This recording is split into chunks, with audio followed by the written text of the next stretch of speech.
Protection and Conservation of Fish Act 1950, Act number 18 of 1950 বিলের উপরে আপত্তি উত্থাপনের ব্যাপারে আপত্তি দিয়েছেন আব্দুল মান্নান মাসুদ 273 নোয়াখালী 6। আপনি আপনার আপত্তিটি উত্থাপন করতে পারেন।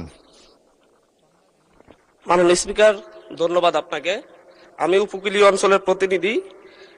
এখানে মাননীয় প্রাণী সম্পদ মন্ত্রীকে ধন্যবাদ জানাচ্ছি যে গরিব জেলেদের কথা চিন্তা করে ওনাদের যেই কারাদণ্ডের ব্যাপারটি কমিয়ে আনা হয়েছে, কিন্তু এই ব্যাপারে আরো কিছু সুনির্দিষ্ট ক্লজ যদি অন্তর্ভুক্ত করা হয় তাহলে আসলে হচ্ছে গরিব জেলে যারা তারা এই ধরনের হয়রানি থেকে মুক্তি পাবে।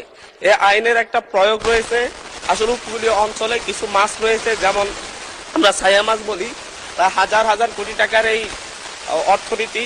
এই ছায়া মাছগুলো কারেন্ট জাল এবং ভিন্ডি জাল ছাড়া আসলে হচ্ছে ধরা অসম্ভব। এই মাছগুলো ধরা হয় শুধুমাত্র হচ্ছে অগভীর সমুদ্রে, খাল বিলে, উপকূলীয় অঞ্চলের খাল বিলে।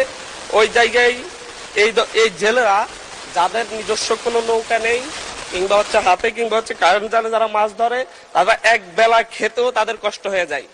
বিভিন্ন ক্ষেত্রে দেখা যাচ্ছে হচ্ছে এই ধরনের মাছের যে ব্যবসাটি, এই ব্যাপারে যদি স্পেসিফিক করে দেওয়া হয় যে ভেলা নৌকায় মাছ ধরলে, ভেলা নৌকায় এই জাল ব্যবহার করলে কিংবা হচ্ছে অগভীর সমুদ্রে ব্যবহার করলে কি ধরনের শাস্তি হবে, কিংবা ডাবল ইঞ্জিন অথবা হচ্ছে বড় নৌকায় করে ব্যাপক হারে মৎস্য নিধনে কি ধরনের সাজা হবে। যে জেলেদের ব্যাপারে এখানে একটা আইনে এক্সটেন্ড টু 5 লাখ জরিমানার কথা বলা হয়েছে।